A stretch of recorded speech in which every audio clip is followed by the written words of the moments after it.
Welcome to the campus of Emmanuel High School for tonight's game between the Gilmanton Panthers and your Emmanuel Lutheran Lancers. Please stand and remove your hats for the singing of the national anthem.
Please be aware of the possibility of all the player entering the bleachers during the competition. Thank you and enjoy the game. Now for our starting lineups, first for Gilmanton. Sophomore number 3, Tanner Hovey. Sophomore number 5, Carter Rudd. Junior number 13, Chandler Plank. Senior number 34, Austin Johnson. And sophomore number 40, Caleb Rudd. Gilmanton is coached by Corey Rudd.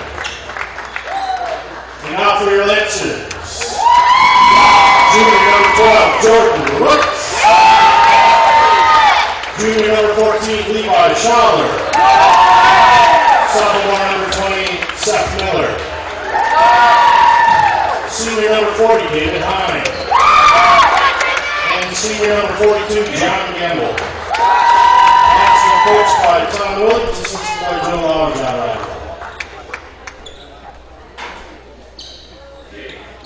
Hello and welcome once again inside the Fieldhouse of Emmanuel Lutheran High School for some Dairyland Conference boys varsity basketball action here tonight.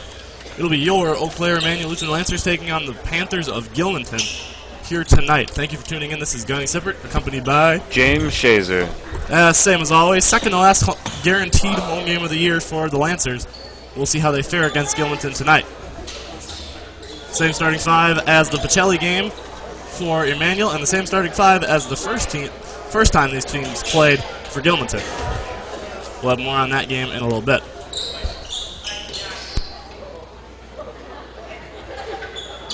It'll be Gamble against Chandler Plank, a junior, on the tip. Jonathan wins it, but it gets to Tanner Hovey, Gilmanton's arguably best scorer. Here he takes a 3. It's short, and Levi Schaller have the first rebound of the game. Seth Miller brings it back the other way. Here's Jordan. Jordan, Emmanuel's leading scorer, gives it back to Seth. Man defense for Gilmanton early. Jordan to the on the cut to the block. Kick out to Levi. Levi for 3. That's good! And that's a made 3 in 2 consecutive games for Levi. He's only got 3 on the year, so it's good to see him starting to streak things together. He went 1 for 1 against Pacelli, took a smart shot and made it, and that inside-out 3 is always a good one to take, as long as it's in rhythm, and that one certainly was. Here's Austin Johnson with a deep 2, the only senior on this Gilmanton team. He's been at the program all 4 years. This is his first year, or second year of significant varsity minutes. Last year he was also a starter. Here's Jonathan going right at the basket. Gets blocked by Carter Rudd, a sophomore. Chandler Plank tips that out of bounds. And they're going to call it Emmanuel ball. John was tipping at it for a little while. He was out of bounds. But they're going to call it off of Plank, I believe. 2-3 on the inbound for Gilmanton. They looked a little slow to get there, but Emmanuel just gets it into the corner. Seth Miller, left wing, with a 3-point lead for the Lancers. We're just over a minute in. Jordan Ritz over to Seth. Seth dribbles around, they switch spots, and now the 2-3 zone out for Gilmanton. It's what they typically run and what they ran against Emmanuel at Gilmanton earlier this season. Jordan Roots, corner 2, no good. David gets the offensive board, was on the line, and could not save it for his teammate Levi. In the first meeting between these teams at Gilmanton High School on December 9th of 2016, Emmanuel got the win 59-53. It was a close game, a really tightly refereed game, lots of fouls, 20 fouls for Emmanuel in the game and 22 for Gilmanton. And you can imagine with only 3 people on the bench what that did to Gilmanton. Hovey falls down and it's a turnover. I remember David Hine fouling out of that game. I don't know if Emmanuel had anyone else who fouled out. I believe it was just David. Austin Johnson fouled out for Gilmanton, number 34. He's their main postman, but he'll play some outside. He's got to be versatile with such a low count in the program. David with a nice fake, and then the spin to the other side. A bucket from the right post. And it was something we saw with Alma Pepin, only allowing Emmanuel to get 3 free throw attempts in their 2 meetings combined. Alma Pepin only plays 7 guys typically. Gilmanton only has 8. You got to be smart when you have such low numbers, and you cannot commit fouls. And early here so far, about 2.5 minutes in, Gilmanton has just done just that. But another turnover. They haven't gotten many shots at the basket. That one again by Hovey. Jonathan will be tasked with guarding him. Back to Levi, his second attempt of the night. Ooh, just out. Seth Miller does a nice job of flying in there and holding on. Definitely not a foul on either player, just a clean tie up there, and the jump ball gives Emmanuel possession after Gilmanton won the tip. Seth doing his best Levi impression on that rebound. Levi, arguably Emmanuel's best offensive rebounder, maybe not statistically. Here's David high post on the 2-3. He got that blocked by Hovey. Can't imagine why the shot took such a short trajectory any other way. Carter Rudd brings it down, a sophomore against the sophomore Seth Miller. Tanner Hovey, another sophomore for this Gilmanton team. The third sophomore in their starting lineup is number 40, Caleb Rudd. He sees time in the post, but will also take a 3 every once in a while. They try to go inside to David, and Caleb Rudd tips it to Carter. I imagine the two are brothers, if not cousins. They're in the same class, so possibly twins. Tanner Hovey with the 3. No good, and Plank grabs the board. Plank very long for this Gilmanton team. Hovey tries to go to his counterpart in the 1-2 scoring punch of himself and Johnson. Johnson couldn't handle it and went out of bounds. Those two also are the only Gilmanton players that I can remember being on Independence Gilmanton's baseball team last year. Both of them started. Johnson at second base and Hovey in right field. They'll be a force to be reckoned with this year.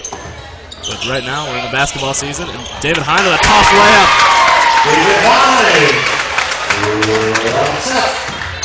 7-0. Emmanuel on top.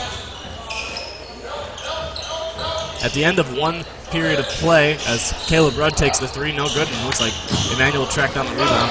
After the halftime break, Emmanuel is down 1 at Gilmanton. It was 23-22. Levi's going to be a little more conservative now, doesn't take that 3, and Seth cannot handle the pass as he cut to the post. Pass into Hovey is blocked by Gamble, and Levi's got it, and goes through the legs of Plank. Not intended. Here's Seth. Seth pull up 2.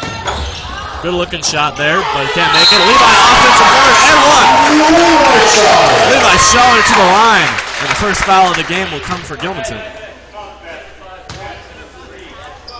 Falls on Gilmanton's number 3, Tanner Hovey. That's his first personal team's first. At the line shooting 1, Levi Shaw.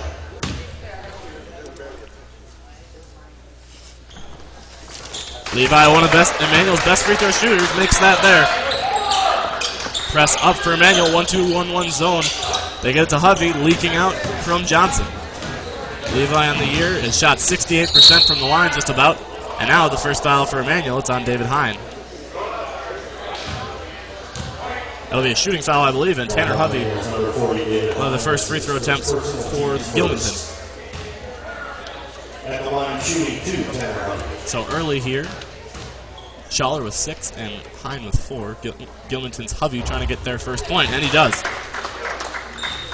Tanner Hovey, only a sophomore. He was an honorable mention pick for Dairyland Small conference teams last year as only a freshman. He played the sixth-man role last year. There was 4 starters that were lost for this Gilmanton team. Here's Jordan Roots in transition. 3 is short from last year. Nick Ernest, DeMonte DeWitt, Derek Gray, and Cameron Bauer all graduating, and that took away most of their starting experience. Obviously, only Johnson returned, and almost all their scoring. Johnson and Hubby, the only returning contributors. And just the year before that, they had also lost 4 starters from their regional championship team of the 2014-15 season, with Devin Asaw and Desmond Davis, Weston Gumbert, Brody Larson all moving on. And a turnover here for Emmanuel. Johnson all the way with his left. Out of bounds it was going. Carter Road had to save it. Hubby got a hand in there. And David's got to slow things down. Here's Jordan Roots. He pulls up on the runner. Jordan's been short on his shots tonight. And that'll be a foul as Jordan was attempting to get in there and push Austin Johnson off the end line.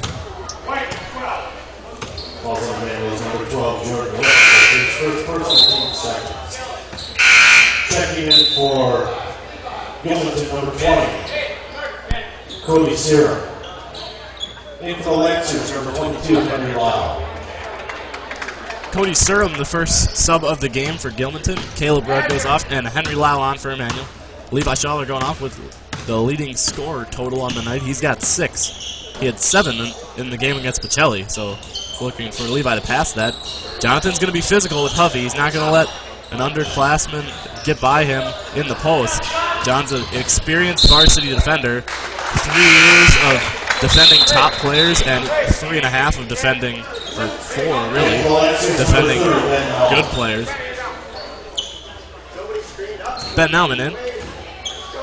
And Jordan will get his first break. Jordan's got 1 foul. David also with 1. Hovey with 1 for Gilmanton. The 2-3 on. They played man for a possession, perhaps just to fake out Emmanuel. But the 2-3 will allow, with smaller numbers in the program, it allows for guys to not get as tired chasing their man around and more efficiently take up space in the defensive half to guard areas instead of people. Emmanuel swings it around the outside, and their 2-3 breaking offense. Henry drove baseline, kicked it out. Now John throws it back, and another turnover for Emmanuel. Despite being up 10-2, Emmanuel's offense is looking really sloppy here early. Taking unnecessary quick threes without developing anything. Short on a lot of their shots. Yeah, Jordan Rutz was not shooting or selecting very good shots here early. Hopefully the trip to the bench will help him to think. Pass goes through Chandler Plank's hands. And it'll be Emmanuel ball. Corey Rudd on the court. It looks like we got a timeout. Head coach Corey Rudd has been at Gilmanton since we've been in high school. Wisconsin basketball yearbook out here. It is his 13th year. 32nd time on Gilmanton. Last year they went 7-14. Shout out to Mark Miller for the Wisconsin basketball yearbook. Great resource. Before this year, they were he was 149 and 117, and this year they are 3-13. So he's a 152 and 130 in his varsity career. Meanwhile, Tom Williams is in his 20th year of coaching Emmanuel. So far, he is 210 wins compared to 223 losses with Emmanuel's 8-9 record this year. Emmanuel finished at 12-11 last season. A 7-7 conference record. Gilmanton's conference record last year lower than Emmanuel's as they finished behind Emmanuel in the standings. They were 4th in the Dairyland Small. They go inside to Ben, and it's tipped away. Ben looking for a foul call there. They were 4-10 last year in conference play. Was Gilmanton. Cody Surum goes by Henry Lau. Surum scored 4 in the game at Gilmanton earlier this season, but Henry blocks him there. Henry in transition to Seth Miller. Henry's one of our 2 player features tonight, along with Josh Gerbitz. Leaving only Jonathan Gamble for senior night, and it's pretty fitting. The player who's been on varsity for 4 years will be last. Henry kicking it out. Good pass to Seth. That was dangerous, but Henry did a good job of it. And now they set back up in the half-court offense. Here's Henry for 3. Left wing, short. Emmanuel's been short on a lot of their shots. They're going to call it out on Ben. Caleb Rudd coming back in.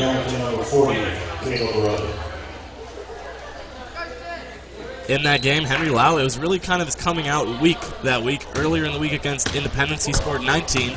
And then in that game against Gilmanton, he scored 18. He was 7 for 15 from the field, made 2 3-pointers, had 4 rebounds, and all of them were on the offensive end, so helping him to get those putback options. And he also had 2 steals on the defensive end.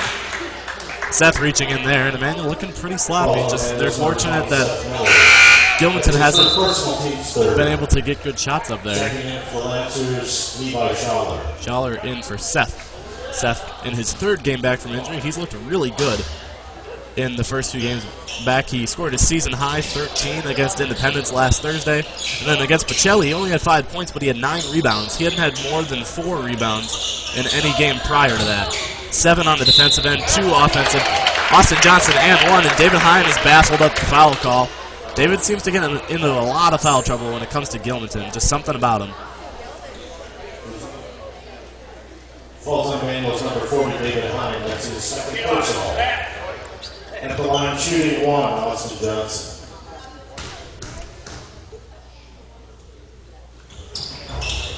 Johnson gets the and 1 to roll in. And we've got a 5-point game. Someone's got to come back to take the ball in. Hovey with 2 and Johnson with 3 for Gilmanton. Carter Rudd really pressuring Jonathan Gamble up top. He's got to swing it over to Henry. Henry throws it over to Levi. And they'll swing it back up to John. John running the offense. He gets to be the playmaker so he can see all of his teammates right in front of him. Nice pass over to Henry from Levi. Henry trying to force a shot there, then tried to dish it off. He got airborne before he knew what he was going to do with it. Chandler Plank checks back in along with Jordan Roots, as well as Colton Werline, a junior for Gilmanton. It'll be our first time seeing him. Henry ahead to Levi. Levi goes right by Ben and a defender. And Levi Schaller gets his 7th and 8th points, already eclipsing last game's total. Levi's high on the year is 11, I believe. That ends around a 5-minute scoring drought for the Lancers. Yeah, it was 10 to 2. And Gilmanton thankfully only scored 3 in that amount of time for, thankfully for Emmanuel. Johnson backing down David. He's got to be careful on the fouls too because he's got 2. Can't go after the board as aggressively as you'd like, and it's Levi Schaller picking up the foul instead. Levi's high on the year is indeed 11. 14, Levi Schaller. That's his first personal, team's 5th. Levi's first, but Emmanuel's already at 5. Austin Johnson. Johnson cannot get the first to go. The first missed free throw for Gilmanton. Chandler Plank, number 25, Colton Werline. Into the Lancers, Jordan Roots. Friendly, Go ahead, Dan. Friendly reminder to text in with comments, questions, or concerns into the game. James's number is to the right of the scoreboard in the top left of your screen. Johnson gets 1 of 2, and he is still Gilmanton's leading scorer with 4. He's 2 for 3 from the line. They swing it over to Levi. Emmanuel's been looking from the outside a lot today. A couple nice drives. The one by Levi on the most recent score. Levi's got to get up for that pass from down. They go inside to Ben. Ben's got some chances in this game. If he can find himself matched up against a younger Caleb Rudd, Ben's got more experience in the post. But there it was Austin Johnson, who has just as much experience as Ben as a senior, coming in to help out Rudd. Chandler Plank goes right. He's got some length and a nice move to the basket before it gets blocked by Jordan. Plank looking to dish it off to somebody. He's stuck down there. 3 seconds, I believe. Might have not even been on Plank. I think it might have been on Austin Johnson.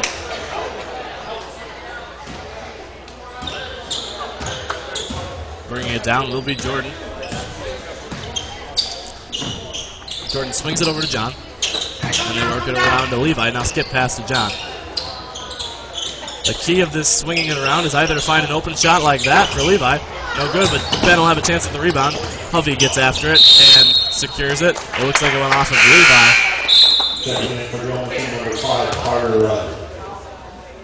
Swing it around until you find an open outside shot or the movement on the inside from low post to high post. Eventually opens up something in there. In the first game between these two teams, Hovey was the high man on the night. He had 19 points, just 1 ahead of Henry's 18. He was 8 for 21 from the field, also had 10 rebounds, making it a double-double. Caleb Rudd no good on his second 3 attempt. Hovey had 5 of those boards on the offensive end.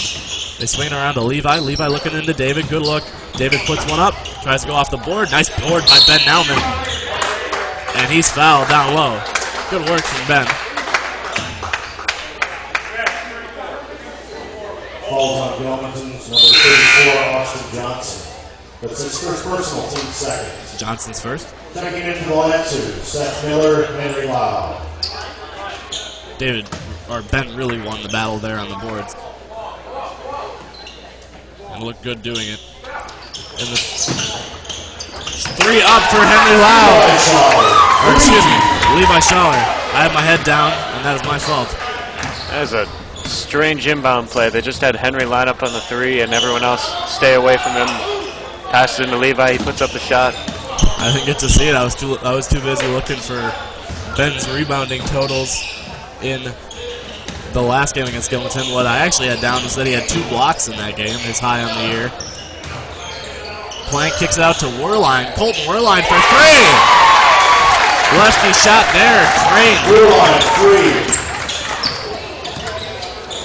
3. Lau gives it up to Jordan Roots. Levi Schaller now, after hitting his second 3 of the night. Levi has 11 points. That means that the rest of Emmanuel's players have to start contributing. It's David Hine with the other 4. They swing around. Here's Henry Lau. Screen set as Rudd was very high. That was smart by Schaller. Jordan's not going to be able to make much of it driving into the zone, though. Skip pass over to Henry. Henry for 3. Too strong. Ben had good positioning on the rebound. Just it bounced away from him. Hovey back in. Looking to take advantage of this Jonathan Gamble-less lineup for Emmanuel. He'll be guarded by Levi Schaller. Levi, a strong defensive player. Really strong on the rebounding side. In the rebounding aspect of the game. Caleb Rudd, guarded by Lau. Levi gets after it there and already forces a turnover. He slows it down, didn't have numbers, drops it off for Seth. 2-3 still on for Gilmanton. Looks like Hovey's trying to find a spot. He's anchoring in the middle now. And Lau will inbound here after it goes out of bounds. It'll be Levi Schaller on the inbound. Jordan Ritz. Back to Levi. It's a 15-9 lead for Emmanuel.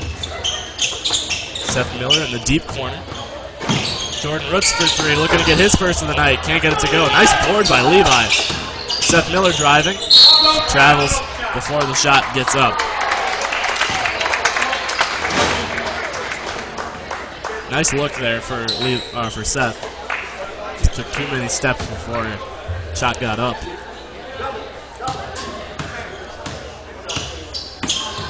Screen set by Hovey there, so Carter Rudd can be sprung loose. Rudd had 11 rebounds in that game against Emmanuel earlier in the year. Hovey's 3 no good. Plank falling. He had his dribble the whole time, and the Gilmanton fans have a valid point there. The refs blew the whistle pretty quickly on that one. It was the same with the Pacelli game when both Levi Schaller and a Pacelli player were going up for the rebound. Pacelli seemed to like they were going to have it. They didn't actually have possession, but their coach called timeout and the refs blew the whistle and Levi stopped going for it because the call was made too early. Perhaps Emmanuel getting some payback for that one there. Can be viewed like that. Seth Miller. Over to Levi. Levi, nice head fake. Gives it into David. David back to Levi. Levi deep 2, right corner. Much too strong. Emmanuel's been off on their shots that they have missed tonight. Luckily, a lot of shots have been going in, including 2 threes from Schaller, but he's been very long on a couple shots. Jonathan had the block, and there'll be a shooting foul instead. Falls on Emmanuel's number 42, John Gamble. That's his first personal, team 6. At the line shooting 2, Tanner Hovey. Fortunately, only John's first foul. Hovey is already 2 for 2. He's got 2 more attempts here, and Gilmanton's 4 for 5. Interesting thing from that earlier game is that Gilmanton only made 3 free throws that entire night. They were 3 for 13 at the line. And in a 6-point loss, 10 of those free throws being made would have swung the tide. And even 6 of those would have done the job to tie it up. And even less than 6, you change the momentum of the game a little bit. And that was really killer for the Panthers. Second one is missed by Hovey. Someone lost a shoe. Looks like it's David Hine. He throws it off the court. He's playing. They're going to call timeout for him. I was ready for David to take a 3 with 1 shoe.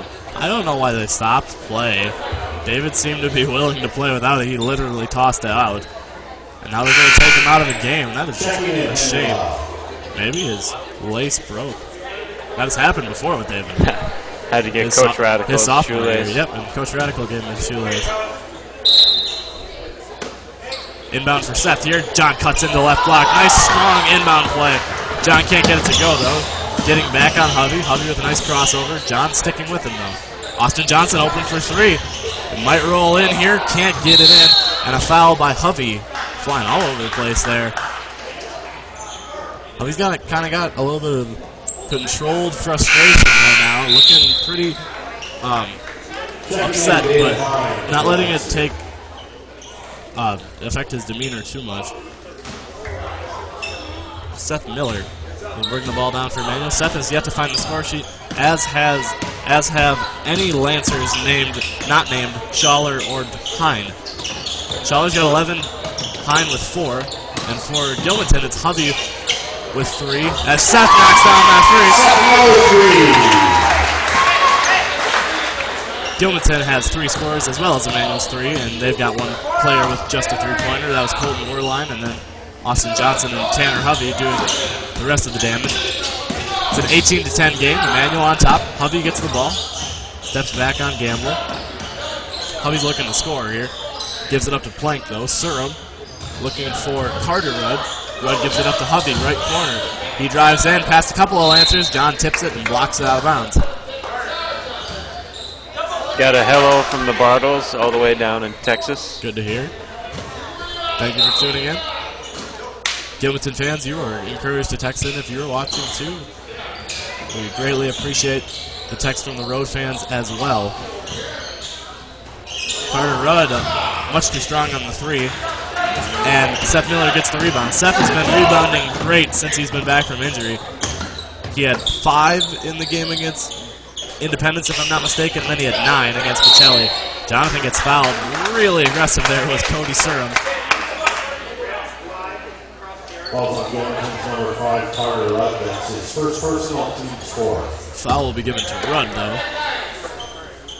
Hovey does have 2, so it'll be interesting to watch him throughout the remainder of this first half. Maybe Emmanuel will try to go at him aggressively. That's another benefit of this zone. Fouls seem to be a little less conducive to happening on the top 2.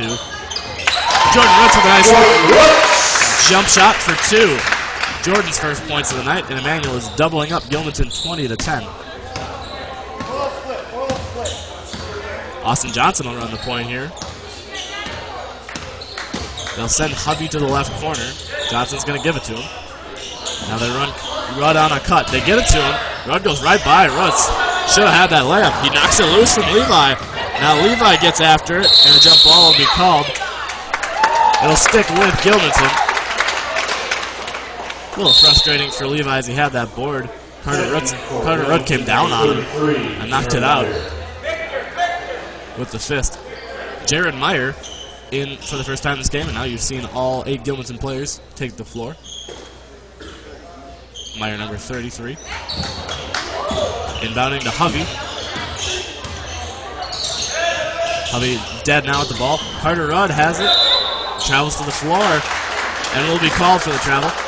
That time they call no foul. And the correct call is he was not dribbling on the way down.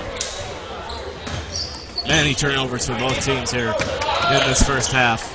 We are under 2.5 minutes to go. Jonathan Gamble kicks to the outside, and Jordan Roots will be sent to the inside against the 2-3 zone. Seth Miller trying to make his second 3 of the night. Can't get it to go. Nice board for Hovey. Secured that really well.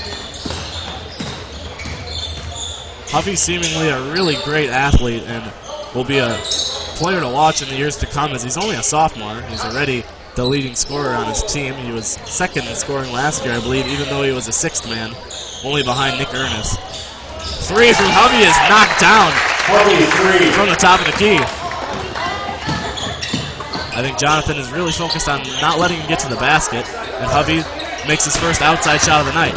He heads back with the left, going right by Schaller and Gamble. Hovey to the basket. The shot will not count, but he draws a foul. And a bonus free throw. Number 42, John Gamble. That's his second personal, team 7th. John's second. At the line shooting the bonus, Tanner Hovey. The team's 7th, and Hovey will shoot a 1-and-1 here. He is 3 for 4 from the line on the night. He has 6 points. He has those 3 made free throws and that 3-pointer that happened moments ago. Can't get the first to go and does not earn a second. Jonathan to Seth in transition. Levi Schaller over to Gilmanton. Down inside to Hine. And it was knocked loose by Plank. Hine gets after it, secures it, gets it to Schaller. Now Schaller gets pushed. And every time these teams meet, it gets pretty physical. Especially down at Gilmanton, it seems to happen a lot. But here too as well. Yeah, you wouldn't expect like a big rivalry or anything, but they're both in the small and pretty much always in the small. Jordan was open on the far side. He was clapping for it. Usually Emmanuel doesn't play as well down at Gilmanton, so they're frustrated from being behind or having the game so close. And they just seem to get physical against this team, and also it's just kind of the styles of both of these teams, trying to get to the basket some. Meyer tries to get it into Plank. It's tipped by Levi. Tipped by Johnson. He secures. They're going to call that on David. His third. Number 40, David Hine. That's his third personal team's lead. Like I said before, David did foul out of that first game. James actually said that. He only had 6 points in that game. Went 3 for 4 from the field, and that was it. Henry Lau back in for David. 45 seconds. Just about. Johnson will shoot a 1-and-1 now. He is 2 for 3 from the line. Can't get that one to go. Jordan in transition. Was going to give it back up to Seth. Decides to take the 3. Jordan's been pretty cold from 3 ever since the Alma Pepin game. That seemed to be the last game he shot it very well against Olivas Drum. He started to head downhill, and ever since then he's been having troubles from outside. He was in the top 10 in terms of percentage among D5 shooters with a certain amount of attempts. I did not get a chance to check that this week, but I would imagine Jordan might have dropped out because he was in 7th and his percentage dropped by a good 5, if not 10 points. Hovey with 13 seconds left has to give it up. Meyer inside to Johnson. Nice look. Johnson's got the size advantage on Lau, and he'll shoot 2 free throws this time. Got a good job as always from the Gervises down in Milton. Parents of Josh. Good to hear. We'll have a player feature on Josh later tonight. Perhaps at halftime, actually. Johnson can't get that one to go. And he's 2 for 5 from the line. As a team, Gilmanton is 5 for 10. It's only been Hovey and Johnson that have shot. There'll be 9.2 remaining for whatever team grabs the rebound here off the missed one, or had Emmanuel inbounded. 5 seconds left. Here's Jonathan Gamble. He cuts, fadeaway jumper, not looking very good. He was trying to get a foul, but the fact that he faded away, I think, gave the refs enough reasoning to say that there was not enough contact there on the shot, and there didn't seem to be much. 20-13 at the half. Emmanuel with a 7-point lead. Emmanuel was down by 1 in the first meeting between these two teams at the half, so they have played better tonight, but they've looked a little sloppy, and I'm sure the turnovers will show up when Jackie Gerbitz brings over the stats, or whoever does bring over the stats. In that first game, like we said, 59-53 win for Emmanuel. That was on the second to last Friday. It was the Friday before a week before the Christmas concert. In that game, Lau had the 18 points. Emmanuel students, there will be no bonfire tonight. Burning ban is in effect. Oh. No bonfire. There's potentially going to be a bonfire to kick off mini classes. No bonfire, and they're going to shoot the messenger there in Jim Lau. Jordan Roots had 14 points in that game. He was 6 for 13 from the field. He had 3 boards. 9 points for Schaller in that game. That was his season high up until a couple games ago. He only made 1 field goal, but he was 7 for 10 from the free throw line. He also had 4 rebounds. Jonathan had 6 points. Didn't make a free throw. He went 0 for 3. He had 8 defensive rebounds and 8 total rebounds. 3 assists, 2 steals, and a block for John. He filled out the stat sheet in that game. And again, David had 6 points only. In the game, Emmanuel shot 40% from the field, while Gilmanton shot a third, 33.33. From downtown, Emmanuel shot 5 for 18 for 27.78%. Gilmanton was 3 for 10, shooting 30.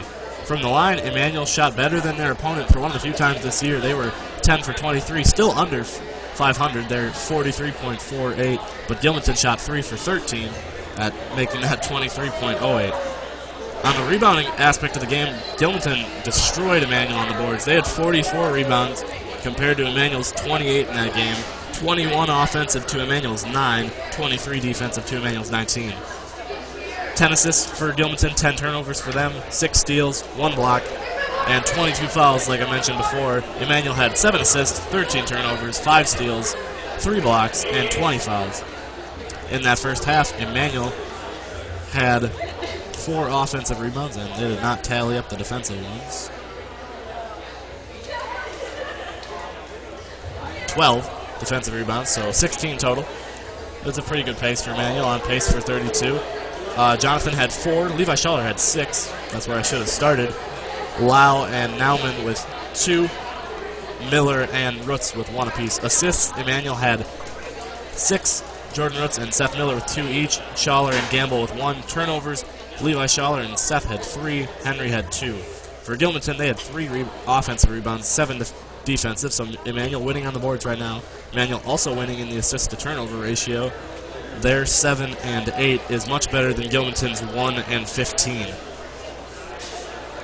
Shooting in the half, Emmanuel was 5 for 15 from 2, and they were 3 for 11 from downtown. That's good for percentages of 33 and 23 respectively. And that adds up to them going 8 for 26 from the field, putting them at 30.77 on the night. So not the greatest start for Emmanuel. Shooting-wise, and you can see that as a lot of jump shots were missed in that first half. For Gilmanton, they were 0 for 7 from 2. They did not make a 2-pointer in the half. They made 2 threes and 5 free throws. That does not add up to... Oh, Austin Johnson should... Oh, he does have 1. They made 1-2 in the half, excuse me. They were 1 for 7 for 14.3%. And then from downtown, they were 2 for 9, 22.22.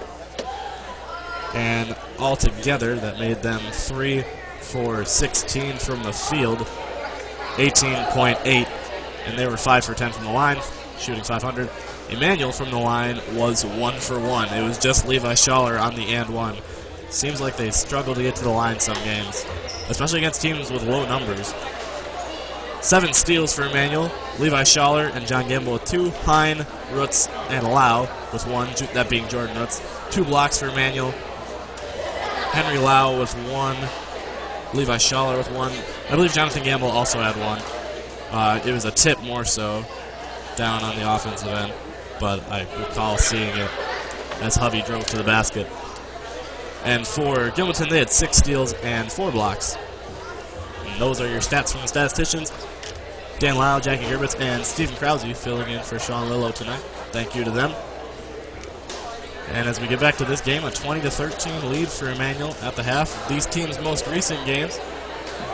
Emmanuel coming on Saturday against Stevens Point Pacelli. That was a win for them, a very exciting one. A strong non-conference win against a school that's double, if just about double, if not a little bit more than double in enrollment. And Gilmanton's last game coming in against Blair Taylor at home, that was a loss for them. as River Kirchner and the Wildcats got the win in Gilmanton. You can see the upcoming roster, upcoming schedules there for both teams. Emmanuel's got 2 games against Blair Taylor to close out the season. The first one on the road this Friday, the next one at home next Thursday. That'll be senior night. Tune in for that on Ustream. Tune in for the Friday one on Mixler. And then both these teams finish off their season with the crossover at Whitehall. That is a week from this Saturday. Right now, it would be Gilmanton playing AC Lincoln in the 5th place game, and Emmanuel would play either, well, Melman, Olivestrom, and Augusta are all tied for 2nd place, so one of those 3 teams, I believe it would not be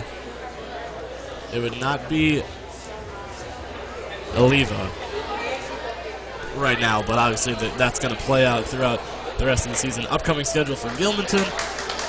They've got Alma Pepin this Friday at home.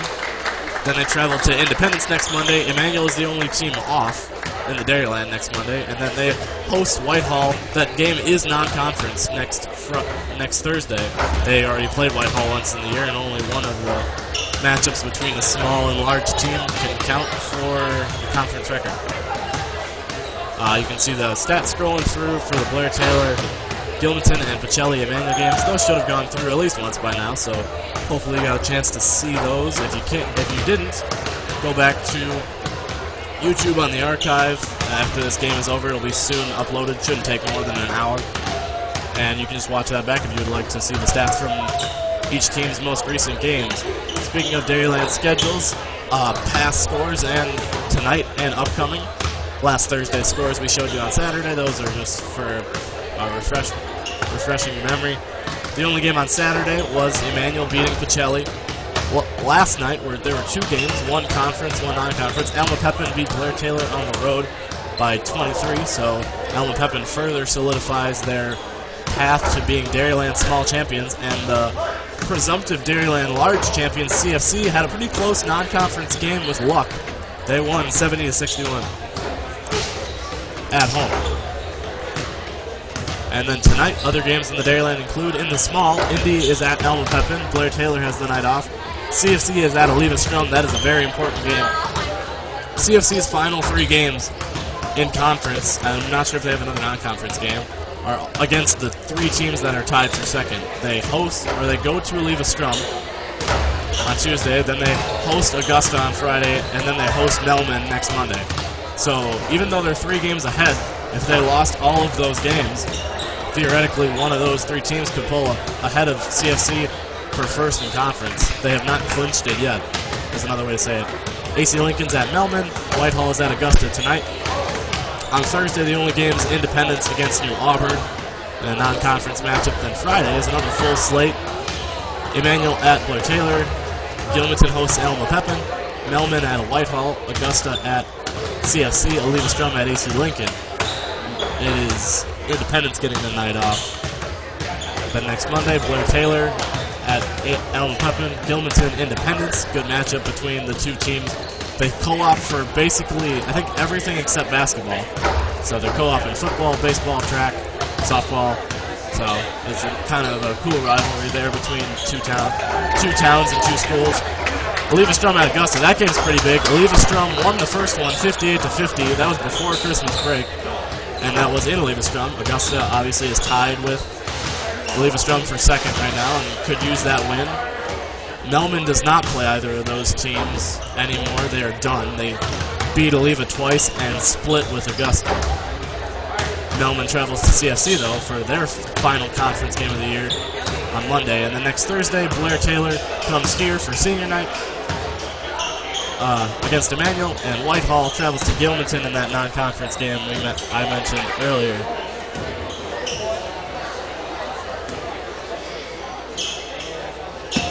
No JV game tonight, just a quick check-in on their roster. They're currently 7-9, 4-6 in Dairyland play. They were 7-2 or 6-2 at one point this season. That was after the CFC win, and they really have not had a great time since then. 1-7 since that CFC win. The varsity team 8-9, so a similar record for them. The JV team does have a conference record at 4-6 compared to the varsity's 3-8. We'll get you the Dairyland standings later in the night. Gilmanton takes the floor, quickly followed by Emmanuel. David Hines on with 3 fouls for the Lancers. Should he pick up his 4th in the first half of this half, you'd imagine he'd sit for a little while. Hovey's got 2 for Gilmanton. Seth brings it down. Again, it's the 2-3 for Gilmanton. They swing it over to Jordan. Emmanuel's going to probably be trying to look to get more stuff inside. Jonathan's not playing on the outside here. There he is. Nice shot fake on Hovey. Jumper, no good, but a good look there for John in the mid-range. He shot very well against Pacelli. Deep 2 for Hovey. Knocked down. Hovey. And our first points in the second half bring Gilmanton within 5. Hovey and Carter Rudd up top. It's Caleb Rudd, Chandler Plank, and Austin Johnson on the low half of the defense. Jordan Rudd's outside. Not too much pressure from Johnson. He could have taken the 3 should he have wanted to. David thought again about that shot in the high post. He got a tip last time. Nice pass into Levi. And the patience pays off for David Hine. Levi Schaller has 13 points, a new season high. His prior high was 11. Johnson lobs it into Plank. Jordan takes a big shot from Plank. Something might have flew out of Jordan's mouth. No call there, though, and eventually after the offensive rebound, it was Carter Rudd putting it away, thanks to Jim Lau, as I did not see who that player was. So Rudd's first points. Jordan Rutz on the baseline drive. A weakness in the 2-3 zone. And Jordan's got 4 points. Jordan Emmanuel's leading scorer, averaging 12.1 a game. That puts him at 6th in the Dairyland Small. And 1, Tanner Hovey. Plank, excuse me. Again, I was looking at my notes. I just saw Hovey underneath the basket. I'm embarrassed now. Number 42, John Gamble. That's his 3rd personal, team's 3rd. So John's 3rd there. And already in this second half, with their first 3 baskets, Gilmanton got 2 new scorers in on the action. Carter Rudd and Chandler Plank. And Plank moves to 3 points. It's a 5-point game. Should be 4. There it is. Seth Miller gives it up. So now David and John with 3 fouls each. Schaller whips it over to Roots. And the Gilmanton fans making their presence known. Schaller goes up into Johnson. Levi Schaller is having himself a game. He's got 15 of Emmanuel's 26 points. Well over 50% for the junior. Tanner Hovey goes left. John cannot pick up his 4th foul. He really had to slide his feet there and kind of let Hovey go by. And Ben's got to be coming in for... Oh, no, he's not. They're going to keep both Hine and Gamble in the game with their 3 fouls. Ben's back in, though, to provide some size. Perhaps give it a little bit of help defense on Hovey and Johnson when needed. Gamble and Hine are guarding Hovey and Johnson, respectively. Johnson guarded by Hine there. Over to Caleb Rudd. It's tipped to Carter. Now he gives up for Plank. Hand off to Carter Rudd. They're trying to get it to Caleb, and Levi saw that all the way. The steal for Schaller, Emmanuel's leading scorer, the leading scorer in the game. Gives up for Gamble. Gamble has yet to find his way on the score sheet. He has 4 double-digit games in a row. Hasn't gotten any points here tonight, though. Also, he had 9 points in the game before that streak started, so he's had 5 9-point games in a row at least.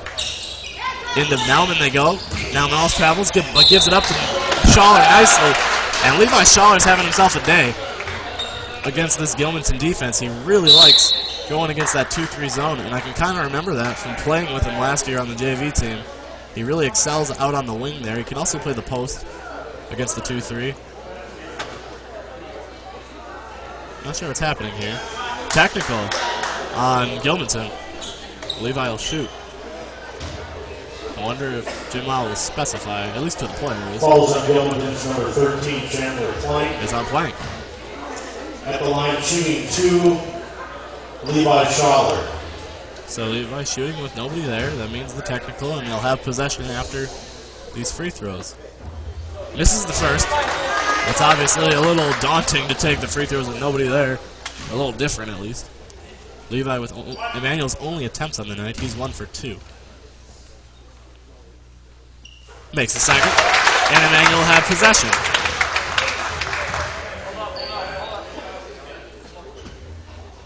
And Technical foul on number 34, Austin Johnson, shooting the technical, Levi Schaller. Levi misses the first of the technical, and now he'll have his 4th free throw in a row. Johnson raised his hand. It was very funny. On the other end, obviously, we're not encouraging technical fouls, but I thought it was very humorous. Levi misses 3 of those free throws from the line. He's now 2 for 5 on the night, so Emmanuel as a team is shooting 2 for 5, 40%. So Emmanuel gets 4 free throw attempts, only converts on 1, but does get the ball here. If they had made all of those, and they would have gotten a 3-point or 4-point play on this possession, they could have had, or on this, turn through the ball, having the ball, they could have had a 7 or 8-point possession. That would have been crazy. They still have a chance at a 4 or 5-point possession. Or 3. Gamble got it. Gives it to Nauman. They swing it around to Jordan, a bit off to his left. He's got to regain. Now Levi Schaller. They swing it over to John. David's on the high post. Back up to Jonathan, and they're going to take their time against this Gilmanton defense on this possession. Over to Jordan. Jordan with the deep 2. No good. No good. And now a runner by Jordan. No good, but it's off of Gilmanton and out of bounds.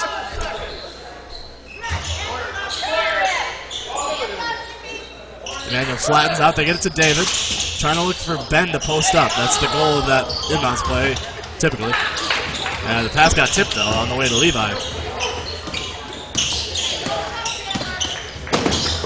Rudd with a nice spin move. Gives it up for Plank. Plank gets his dribble tipped, and here's Jonathan. He's got Levi with him. Nice bounce pass. Levi could not handle it with one hand. Drops it off for Ben. Ben travels inside. That's a shame. Good transition ball there from Schaller and Gamble. Timeout called by Corey Rudd. Got a howdy from Colorado. Oh, awesome. The Kettners, I'm assuming. Also asking if any of us got any girls' hearts today, so they must have known about the competition. Yeah, the bulletin is public to all. I did not know. No. I got 1. It was quite the competition. I think the high man ended up with 4. Carter, yeah. Christian Kazemba had a lot too, freshman. So, good to see there, I guess. Also in the Wisconsin Basketball Yearbook, they lost 40.7 points and 20.4 rebounds per game from their starters, 4 starters that they lost from last year. Austin Johnson averaged 6.6 and 5.0 last year, points and rebounds. Hovey averaged 12.9 and 4.9. Plank, Rudd return as well to compete for starting roles, and obviously they've achieved that. Here's a quote from head coach Corey Rudd. Several players will be developing into new roles, so that could be an asset along with the continued growth from our 2 returning varsity players, Coach Rudd said. Depth and replacing the leadership of 4 starters are among our concerns. They're predicted to finish 4th in conference. Right now, they're sitting in 5th, but also the team that was predicted to finish 5th was Independence, and Independence is having a great year. I didn't expect them to be in 3rd by this time of the year, but they are definitely proving me wrong. Adam Fickner on for the first time this game. He made a 3 against Pacelli. Those were his only points of the game, but good to see him getting in on the scoring in the last game. Austin Johnson drives in. Both Hine and Gamble still on. Caleb Rudd gets set to drop in off the back iron. Caleb Rudd 3. That was fantastic. Wow. I didn't even think it went in. It was that smooth. Caleb Rudd likes to shoot the outside shot. He did on JV a lot last year, I remember. And he did earlier this year in the first game. Foul instead of a jump ball called. That could be Hovey's 3rd. It is. In the first game, I don't remember if he made any of his shots, but he shot a lot. I was looking through the stats, and in the box score, they had all the points listed, and Caleb Rudd was not listed at all for shooting statistics, but they only had 42 points up there. Or maybe that wasn't... hold on. I believe, yeah, so they only had 42 attributed points, so I think maybe they forgot to enter his as John hits the jumper there and gets on the scoreboard. Yeah, it says 11 points, I think, because they only had 42 of them counted for, and they scored 53 in the game. Just maybe stats didn't get entered. Fickner gets the foul. That's his first personal, team second. Both of these teams usually score more in the second half of play than the first. Gilmanton only averages 17 points in their, around 17 points in their first half scoring. They average about 30 in the second half. Emmanuel a little bit less lopsided with 23 and 26. The three-pointer from Hovey is knocked down. Tanner Hovey is slowly starting to take over this game and has definitely gotten Gilmanton back into it. David Hine, short corner jump shot. Some great shooting on display from both teams here. Emmanuel with a couple twos and Hovey with that three. Levi tries to take the ball away from Caleb Rudd. Plank inside to Johnson. Johnson is allowed to take that shot uncontested because David's got those 3 fouls, trying not to pick up his 4th, and Coach Williams really seems to want to keep him in here. They go into Nauman, back out to Schaller now. Over to Adam Fickner, open right corner 3. That's where he made the one on Saturday. No good. Nice board by Levi. He probably had a shot there. He tried to be unselfish. Adam put one up. It got deflected. Nice job by Adam, and John saves it from the backcourt violation. Good sequence there for Emmanuel. A little bit of chaos. Adam, left wing now. Over to Adam. He's going to try to get it inside. Not a bad move. The one-handed pass, though, gets picked off. Did use a little bit of dribbling, though, to open up Ben. 3 from Hovey, knocked down. These are great shooting. And now Hovey has 14 points. 9 of those coming from beyond the arc. Jonathan goes in, kicks out to Adam, and a foul called. That might be on Hovey. He's already walking over. That might be his. That's his 4th. His 4th personal. And just as he was getting this team so close to tying it up, Hovey's got 4 and he's got to sit. We're just 6.5 minutes into the second half. Got another 11.5 to play. Adam Fickner guarded by Johnson from the zone defense. So Surham will be on. We'll see how long Hovey stays off. Nice drive by Adam. Can't get the 2 to go. Much too long. Backboard will be key there. So John will be on Surham. Johnson guarded by Hine. John might switch on to Hine at some point. Here's Caleb Rudd over Levi. No good on this attempt there. It was Johnson on the board. Nice save by Gamble. And the foul on Carter Rudd.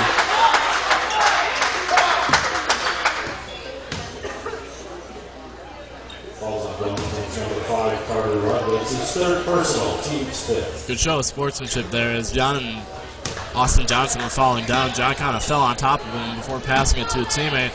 And there looked like it might have been some tempers there, but John picked him up and then both pat each other on the back. And it was good to see, not letting the game get the best of him. Jonathan Gamble for 3.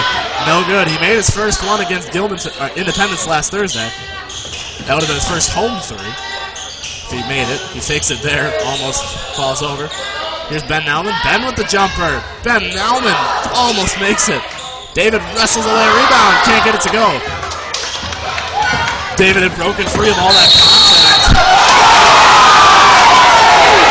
Adam Fickner draws the charge.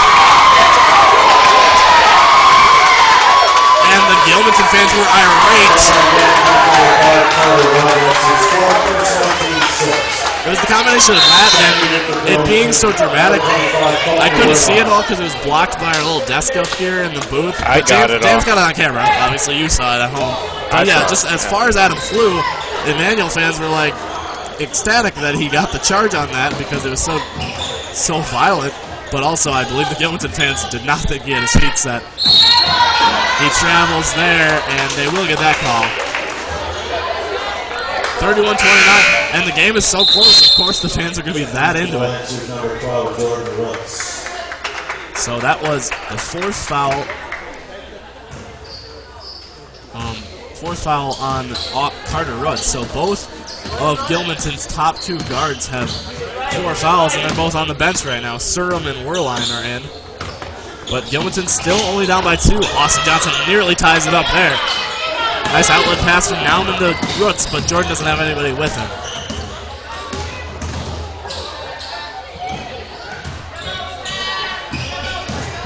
Jordan driving, shot gets up, and a travel called. It's also worth noting that both of these teams also give up more in the second half. Usually Gilmanton gives up about 30 points in the first half, but they almost give up 40 in the second. Emmanuel, 24 and 31. Jordan Roots with a bit of one-man press here. Johnson's got to get it in to Plank.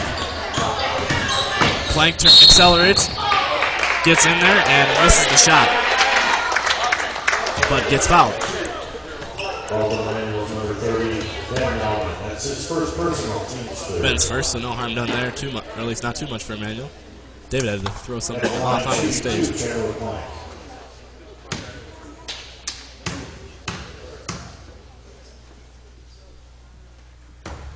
Plank can't make the free throw. First missed free throw of the half. Only the second free throw attempt of the half for Gilmanton, with Emmanuel only having 3 fouls. Both of those attempts have been by Chandler Plank. John had to go to the locker room and get taped up. Must have been either bleeding or maybe sprained and skulled. Second one is good from Plank, making it a 1-point contest.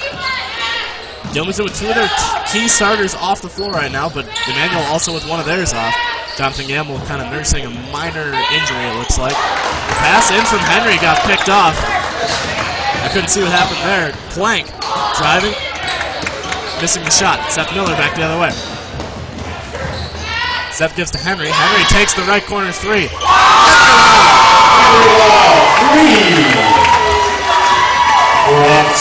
Henry's first 3 points could not have come at a bigger time for Emmanuel, stretching the lead from 1 to 4. All the time in that world to set up for that 3, too. That was Gilmanton's mistake. They just left him open for super long. He was looking to pass it. He didn't want to. Jump ball called, and it'll stick with Gilmanton. Surham did a nice job of really giving grade A effort there and tying it up with Seth Miller. I was going to say Schaller, and it got mixed up. Inbounding is Surham. The box play here. They get it to Plank in the deep corner. Johnson drives in, pro hop, and he makes the shot. Johnson's got 6, excuse me. Hovey on the bench right now with his 4 fouls. He's the leading scorer for Gilmanton. He's got 14. Henry dribbles in and out. Here's Seth Miller over to Jordan.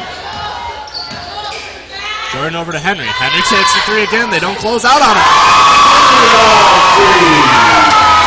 Wow, there goes that man again. Henry, wow, with the shot. After his first 3, you thought they'd respect it at least, but they still gave him enough room to wiggle. Now, Caleb Rudd almost made it. Out of bounds off of Chandler Plank. Could have been called a foul on Plank there, but they're just going to give Emmanuel the ball, and it's a good compromise. Schaller in for Hine. Hine still only has 3 fouls. Did a good job of not picking up his 4th quickly at all. He still doesn't have it. And we're over halfway through the half. 37-32. Emmanuel on top. Seth over to Henry. Emmanuel's got to look inside here. It's great that Henry's shooting it so well, but you got to establish an inside game for the end of this half so you can get fouled more. Emmanuel's going to head to the line on the next foul by Gilmanton, as long as it's not an offensive foul. They're almost at a single bonus. Seth's going to attack here. Drops it off for Henry. Henry over to Jordan. Jordan looking inside for Ben. Now it's Levi over on that same block. Levi goes up, can't get it to go, and Werlein grabs the board. Johnson brings it down.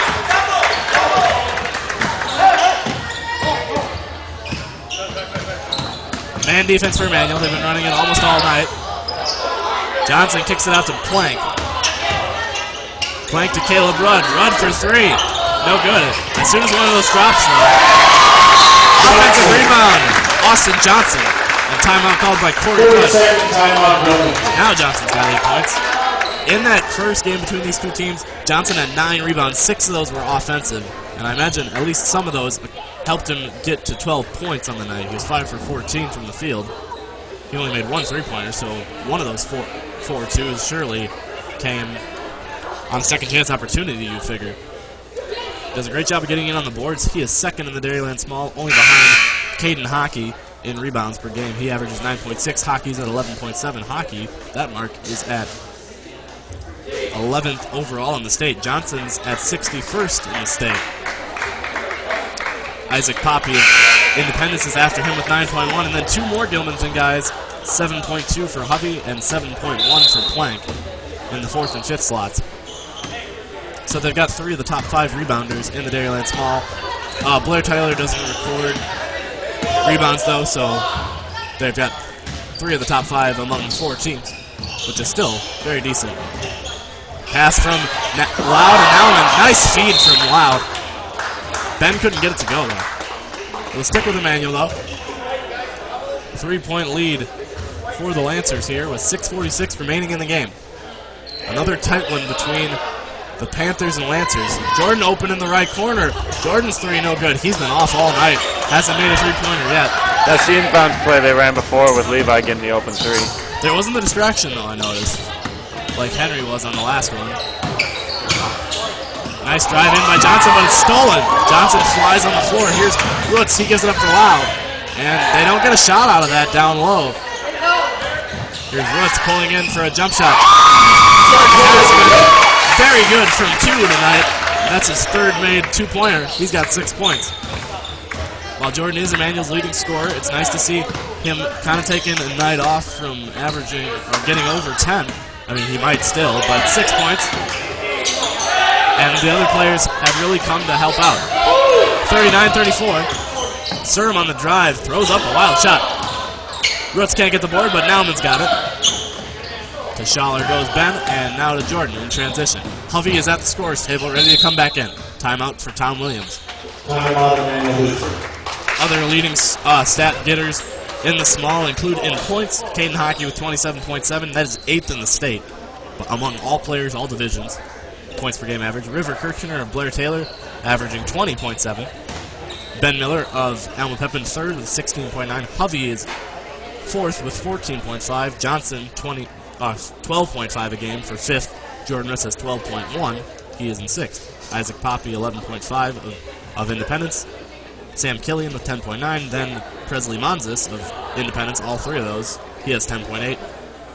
Then Tyler Kirchner of Blair Taylor with 10.1, Dane Keenan of Independence with 9.2, and then comes a bunch of Emmanuel players, Lyle with 8.5, Gamble 7.5, Hines 7.4, and so on the list goes. In assists, it's Ben Miller leading the way by far. He has 5.4 a game. That's 33rd in the state, approximately. Johnny Warner of Independence has 3.4 a game. Austin Johnson is 3rd with 3.0 in the small. Gamble 2.7 in 4th. Emmanuel's leading assister. And again, Blair Taylor doesn't record assists. I didn't see any, actually. So that's just among Alma Pepin, Independence, Gilmanton, and Emmanuel. Over to Roots goes Miller. And now Seth Miller's got it back up top. Emmanuel, see if they take a more relaxed approach. 5 points isn't a for sure lead, obviously, but if they can keep whittling away time, it won't be over and back as it was tipped by Hovey. They can keep whittling away time. That 5-point lead will start to seem even more drastic for Gilmanton. David Hine makes the shot there, though. And he's got 8 points, 4 in each half. Hovey back in the game now. He's got 4 fouls. Emmanuel might try to take it hard to him on some offensive possession for themselves. They get it into Plank. Nice feed from Johnson. And Chandler Plank finishes. He's got 6 points. Both Carter Rudd and Jaron Meyer getting ready to sub in. 2-3 defense still. Jordan Roots, no good. Way off on the 2-pointer there. Plank gives to Hovey. 4:35 left in the game. Emmanuel up by 5. Hovey pulls up for 3. That one no good. He was very hot before he had to go off. Foul down low on Schaller. And Austin Johnson will have some free throws. Emmanuel's number 14, Levi Schaller. That's his 2nd personal. Team's 4th. At the line shooting 2, Austin Johnson. Only Emmanuel's 4th of the half. Gilmanton will probably get in the bonus by the end of the game. But Emmanuel for sure getting in the bonus on their next foul. Checking in for Gilmanton, number 5, Carter Rudd, number 33, Jaron Meyer. Johnson now 2 for 7 from the line on the night. As a team, Gilmanton is 7 for 15. Johnson makes it an even 50% at 8 for 16 for the Panthers. Emmanuel is 2 for 5 from the line. All of those shot by Levi Schaller. David sets the screen on Plank, opening up John for some driving room. Still the... Right now it looks like more of a man defense for Gilmanton. We'll have to check that next time down. Rudd was certainly following Seth Miller there. Perhaps it's to protect Tanner Hovey, should they need to, on the defensive end from fouling anybody. 4:10 left in the game. Emmanuel turns it over there, and it's a 4-point lead after Johnson made that free throw. Still a 2-possession game, most likely. Carter Rudd driving into the key. Johnson looking inside to Hovey. Foul on Henry Lau. But Henry can afford to make have a foul on him, while John can't. Both John and David still at 3, so they pick up their 4th right now. It's not the end of the world. But still want to be a little conservative. They try to get to Hovey. That tip right there by Schaller was key. Hovey definitely would have had a 3-point attempt. Had that not happened. Hovey takes it to the hoop, though, and makes the 2. He's got 16 to lead all Gilmanton players and lead all scorers. Levi Schaller has 16 for Emmanuel as well, so they're tied. Timeout for Tom Williams. Full timeout. Dairyland standings coming up right here. Same teams on top, CFC in the large and Alma Pepin in the small, and it looks like that's how it will finish, especially in the small. I do not see Alma Pepin. In fact, they might have clinched it by now, with the next closest team 4 games back in Blair Taylor. They would definitely have to lose out, and Blair Taylor would have to win out.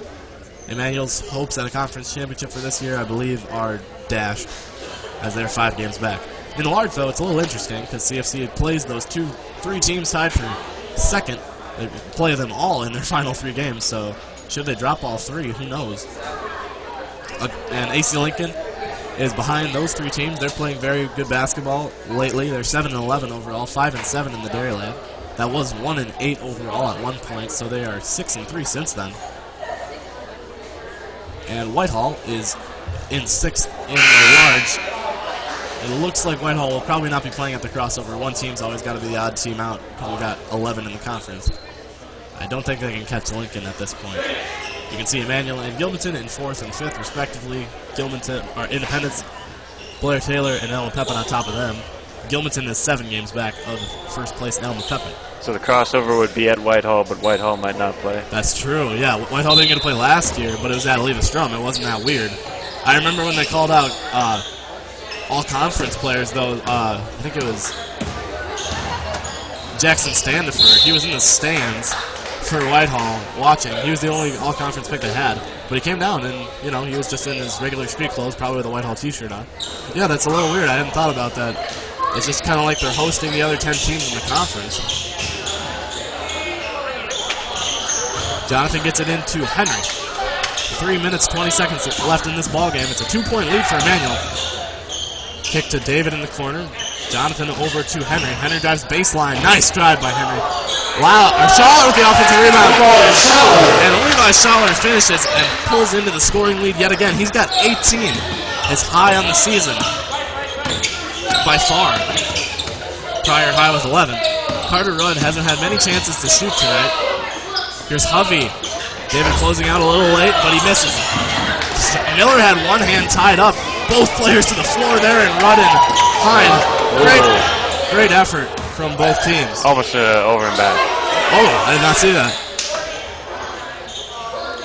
Screen set by David. Now David open. Got the 3 shot potentially. It is man defense now for Gilmanton. The zone abandoned here late. And again, Emmanuel's going to be a little more conservative with their possession. Still looking to score with only a 4-point lead. David goes in. Loses it off of him, too. Call's not going to make his way there.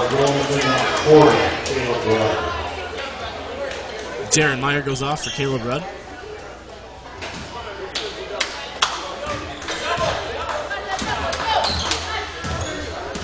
Four-point deficit looking to be overcome by Gilmanton.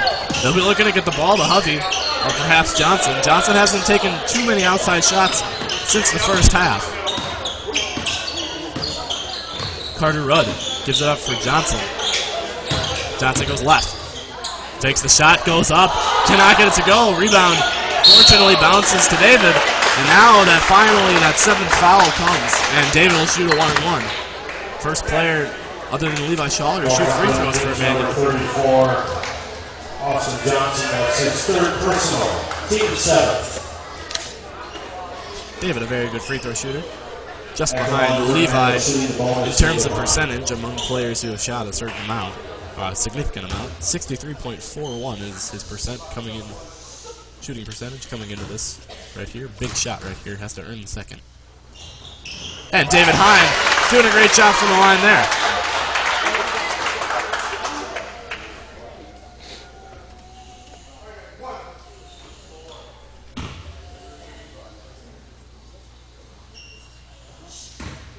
Here's the second from High, after he earned the back end of the attempts. And David looking as great as ever from the free throw line. Looking very good there, making both in a high-pressure situation. Hovey goes baseline, drops it off for Caleb. A block called, it'll be on David, his fourth. So that's a big foul for Hovey to pick up. And it's the sixth on Emmanuel, so the next will put Gilmanton in the bonus. 6-point game here. They try to post up Johnson. He's got to clear out on a 3-second violation, potentially. Caleb Rudd looking to give it to Hovey. Hovey goes left. Now David there. Hovey was trying to pocket pass it off to Johnson, but it got blocked by both Hine and Gamble, and a steal for Emmanuel. They suffer the foul on that possession, but Gilmanton does not get a shot up. 90 seconds remaining now, under 90 seconds, I should say. Seth Miller up top. He's guarded by Rudd. Emmanuel's going to look to continue to stretch out their possessions. Screen set by David, and now Johnson got switched. He's back, though. Plank guarding Gamble. It was Hovey guarding Gamble, I would assume, in a typical man defense. But they cannot allow Hovey to get his fifth foul. Foul there on Johnson on the reach.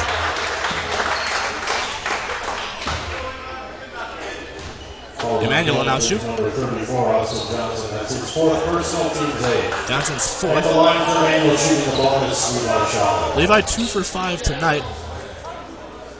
He was 7 for 10 in the game at Gilmanton. That accounted for 7 of his 9 points. He makes that one there. And back to an even 500 on 3 for 6 shooting. Henry jogs down to give him a little tap on the back. He drops from all the way across half court. No good on the second one, and lane violation on Emmanuel. So Levi 3 for 7. Timeout called by Corey Rudd. Forgot to get to these slides early in the game, just the rosters for both teams. Pretty simple. You've seen the game many a time. Nothing changing except for their record and games behind of Elmwood Pepin. Still in the same place. They're in fourth. 5 games back of AP, and I believe they're out of a conference shot at the conference title. Joey Bailey is not suited up tonight, though, for Emmanuel. I figure with the no JV game, also, obviously, you know there wasn't a JV game tonight with only 8 players in the program for Gilmanton. They couldn't put one on this year. So they haven't had one all year, similar to Elmwood Pepin last year. Here's Gilmanton's slide, just the 8 players in the roster, and you've seen all 8 tonight. Only 1 senior in Johnson, so it's good to return that core 7 players next year. They don't have any freshmen in the program. And I think that was what kind of was a killer coming into the season, is that they didn't have anybody adding to the total from last year. And I think they also lost 1 player. He was listed in the yearbook, Hunter Fedie, or Fedie, I'm not sure how you pronounce it, F-E-D-I-E. He did not come back, and they lost the 4 seniors. So basically you lost 5 players from your program. I don't know, maybe there were also some other players lost too. So it's a significant challenge for Gilmanton, something that Emmanuel doesn't have to face. And they've got 3 players going out for the program each year, it seems. But in a school of only 52 people, Gilmanton's got to overcome that. Levi really got after it there. And out of bounds it goes from Gilmanton. And Emmanuel is starting to tighten their grips on this game. 7-point lead with probably a trip to the line upcoming here. Jonathan will inbound. Henry's open, and they get to Levi, though, closer to the basket. Nice pass to Seth. Seth got a shot, but he'll take up some time. Not the worst strategy, as long as you just don't turn the ball over. You want to get a shot on this possession. Hovey really getting after that. Off of Levi, too. Turnover forced by the sophomore. Hovey telling his teammates to foul there. He can't foul because then he's out, and Johnson can't foul either. Hovey gives up for Carter Rudd. Carter Rudd, three-pointer, no good. He hasn't shot much tonight at all. Henry Lau getting away from his team, getting away from the defenders. Didn't look like Johnson even touched him, but it's called. That's Johnson's fifth. And in both meetings between these teams this year, Austin Johnson fouls out. He had 9 points in the game and went 3 for 9, 3 for 8 at the line. Henry Lau now at the line for the first time tonight. Henry, one of Emmanuel's better free throw shooters. They've gotten the right guys to the stripe tonight. Henry had a 53.13 free throw percentage coming into the night. That'll only improve it there. Really gonna make this one 17 for, or 18 for 33 now. Can't get that one to go. So it'll drop down a little bit. Going baseline was Surham. He tries to kick it to Rudd. Carter Rudd for three. Short. And 15 seconds left here. Another foul. This one for Caleb Rudd. And Emmanuel will close this one out in a tightly contested game late. It was 41-39. Oh, we got a text in from Kathy Sitta saying there's only one boy in their freshman class. She must know. Well, that makes sense. If that boy didn't want to play basketball, there was no freshman in the program. Shot good for Henry there.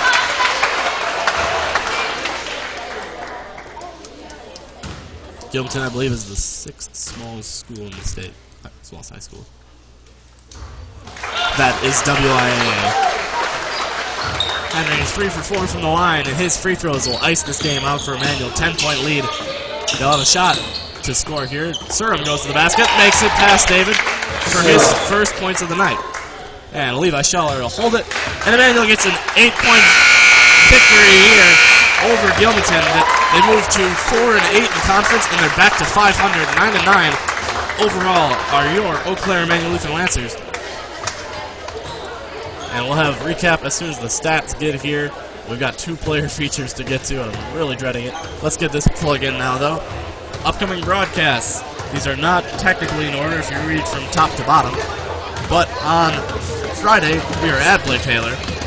And then next Thursday, we're home against Blake Taylor, so that's why the slashes are there. They're even there for the forms of media. Friday will be a Mixler. Ustream will be next Thursday.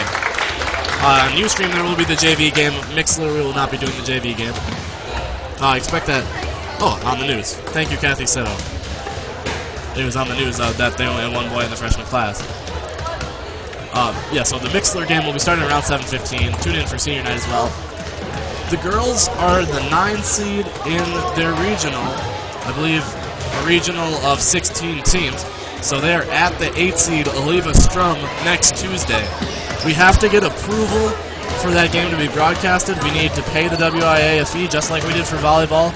You fans supported for volleyball, and it was all you're doing, and we are very thankful. And I'm very much willing to broadcast that on Mixler next Tuesday if the funds should be there. Thank you to all who are considering or do donate. It's very much appreciated. So the girls will be traveling to Oliva Strum for their regional quarterfinal next Tuesday. That is pending. It's a short trip down to Oliva, though, so I imagine I'll be there anyways. Also, Oliva does have a new student news network, and they've been broadcasting games too. So even if we don't get the funds, stay tuned. Perhaps there will be a post on like the Facebook page of Emmanuel about how to tune into I believe it's called Leave-A-Strum Cardinal Network, ESCN. I know Matthew Higley has been broadcasting games for them. He just played here last Monday, if you remember. Quick shout out from the Naumans in Washington, co-lancers. Awesome. Good to get that in. Final scores for both teams. First for Emmanuel, Levi Schaller leading the way. He had 19 total points. Went 3 for 7 from the line. David Hine had 10. Jordan Roots 6. Henry Lau at 9. I should have said that first, sorry. Jordan Roots 6. Seth Miller 3. Jonathan Gamble with 2. So John's streak of double-digit scoring comes to an end. And for Gilmanton, it was Tanner Hovey getting really hot at one point in the second half. He ends up scoring 16. Johnson has 9 to finish. Plank 6. Rudd and Werlein, or Caleb Rudd and Colton Werlein had 3 apiece, and Surum and Carter Rudd had 2 each. And then final stats from the statisticians. Rebounding, Emmanuel had 28 total on the night. They had more in the first half. Leading rebounder was Levi Schaller. He had 9 overall. 5 of those on the offensive end. 5 rebounds for Ben Nauman, as well as 5 for Gamble. Henry Lau had 3. Miller and Jordan Roots with 2, as well as David. David had 2. And Gilmanton had 18 total rebounds, so Emmanuel out-rebounding their opponent for one of the few times on the year, it feels. Assists, Emmanuel had 14. Very good mark. Roots and Miller each had 4s. Schaller had 3. Jonathan, David, and Adam Fickner all had 1. Turnovers, they had 16, so more turnovers than assists.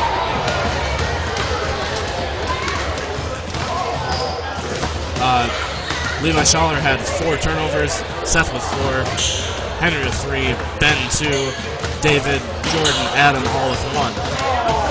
And for Gilmanton, they had 4 assists compared to 22 turnovers.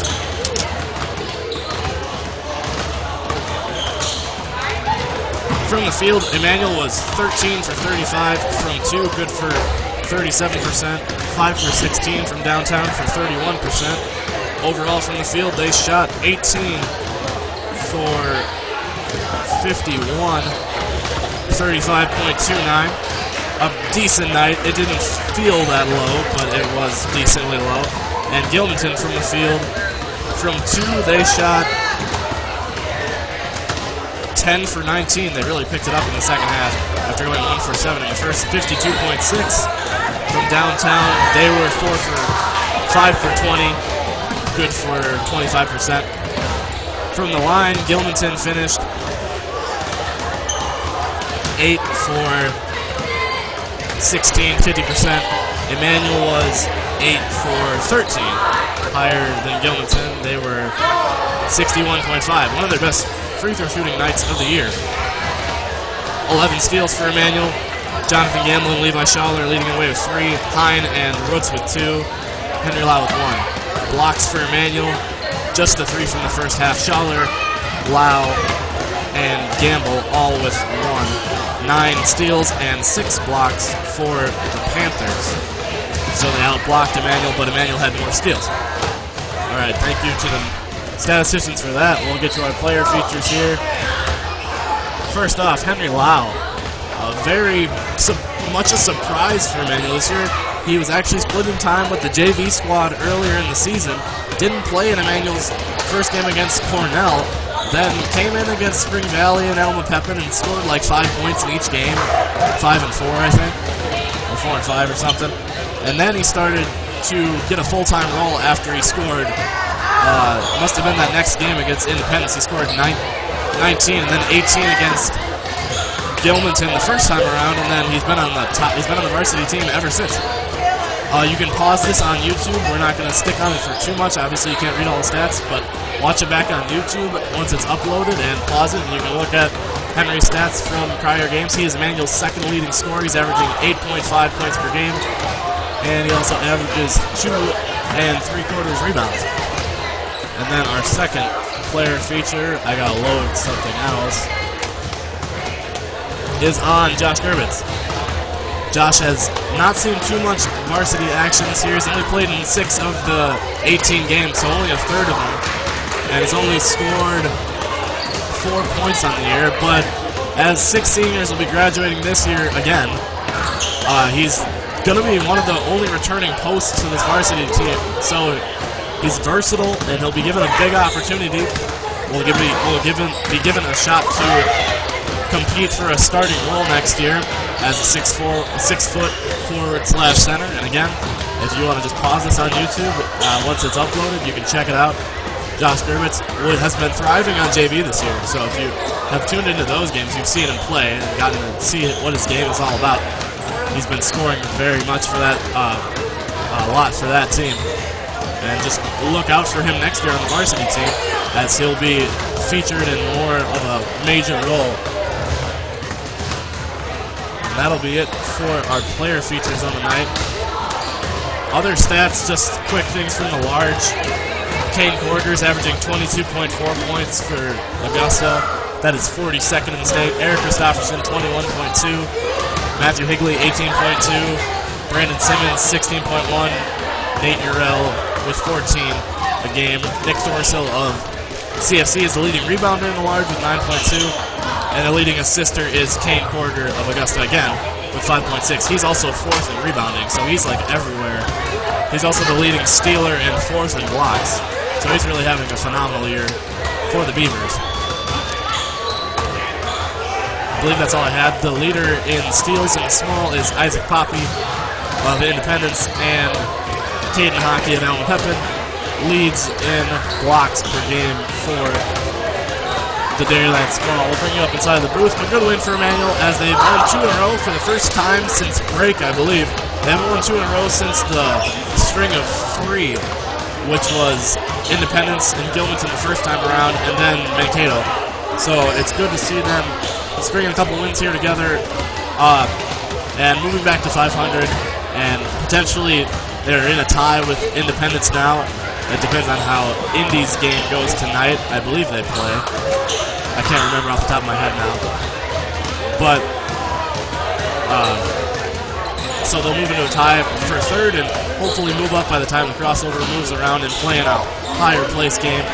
Thank you for tuning in. This has been ILHS Boys Varsity Basketball. Tune in on Friday for the game again at Blair Taylor. And then next Tuesday, potentially the girls' game at Leave Estrella on Mixler. And then next Thursday will be our final guaranteed home broadcast of the year, depending on if the boys get a home game in the playoffs. That'll be senior night against Blair Taylor, back-to-back against the Wildcats for Emmanuel at the end of the season. Final 2 games coming up. Emmanuel's 9-9. They'd like to finish above 500. They'll have to win their final 2 games to do that. They've won 2 in a row now. Hopefully they can stretch it to 4. Thank you for tuning in. This has been Gunny Sippert. And I'm James Chase. Thank you for tuning in once again, and have a good night.